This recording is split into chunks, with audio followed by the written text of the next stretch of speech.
Hello friends, ఇప్పుడు 3D photos మీ friends అందరూ తెగ వాట్సాప్లో ఇన్స్టాగ్రాముల్లో వైరల్ చేసేస్తున్నారా? అయితే మీకు కూడా ఎలా చేయాలో తెలియక ఇబ్బంది పడుతున్నారా? చాలామంది ఆ ఫార్మేట్ని కాపీ చేయండి అంటున్నారు, కాపీ అవ్వట్లేదు. కానీ ఏం చేయాలనుకుంటున్నారా? అయితే ఇంకెందుకు ఆలస్యం, నా యూట్యూబ్ ఛానల్ని చూసేయండి. ముందుగా గూగుల్లోకి వెళ్ళి గూగుల్ జెమినీని క్లిక్ చేసిన తర్వాత ఇలా మీకు పేజ్ అయితే ఓపెన్ అవుతుంది. అయిన తర్వాత ప్లస్ సింబల్ దగ్గర క్లిక్ చేసిన తర్వాత అప్లోడ్ ఫొటోస్ అని వస్తుంది, లేకపోతే కెమెరా అని వస్తుంది. నేనైతే గ్యాలరీలోకి వెళ్ళి ముందుగా మా బాబు ఫోటోని అయితే తీసుకున్నాను. ఆ ఫోటో తీసుకున్న తర్వాత అది ఎలా జనరేట్ అవుతుందా అని ఆసక్తిగా నేను కూడా మీలాగే చూసా. కాకపోతే ఆ ఫోటోని కెమెరా అయితే తీసుకోలేదు. నెక్స్ట్ మళ్ళీ బ్యాక్కి వచ్చేసిన తర్వాత మళ్ళీ నేను ప్లస్ సింబల్ దగ్గర క్లిక్ చేసి నా ఫోటోని అయితే ఇచ్చేసా.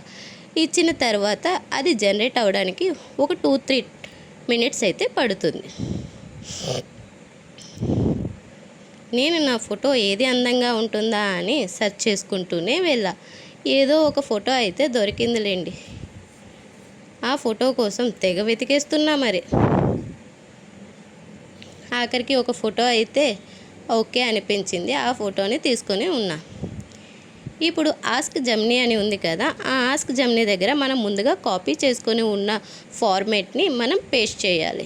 ఆ ఫార్మేట్ మనకి ఎక్కడ దొరుకుతుందంటే ముందుగా ఇన్స్టాగ్రామ్లో వైరల్ అయిన వీడియో దగ్గర ఆ ఫార్మేట్ని మనం స్క్రీన్షాట్ తీసి ఉంచుకోవాలి. ఆ స్క్రీన్షాట్ని మనం కాపీ చేసుకోవచ్చు. ఆ కాపీని మనం ఇక్కడ పేస్ట్గా చేసుకుంటే మనకి ఫోటో అన్నది జనరేట్ అవుతుంది. మీకు ఇంకా ఏమైనా డౌట్స్ ఉంటే నాకు కామెంట్లో తెలియజేయండి. మీకు కూడా ఈ ఫార్మేట్ కావాలి అంటే నాకు కామెంట్లో ఏఐ అని టైప్ చేయండి, నేను మీకు ప్రోమో పంపిస్తాను. మీకు కనుక ఈ వీడియో నచ్చినట్లయితే లైక్ చేసి, షేర్ చేసి, కామెంట్ తెలియజేయండి. Thank you, bye. మీ తెలుగింటి అమ్మాయి యూట్యూబ్ ఛానల్ని మాత్రం సబ్స్క్రైబ్ చేసుకోవడం మర్చిపోకండి ఫ్రెండ్స్. బాయ్, వెళ్ళొస్తా.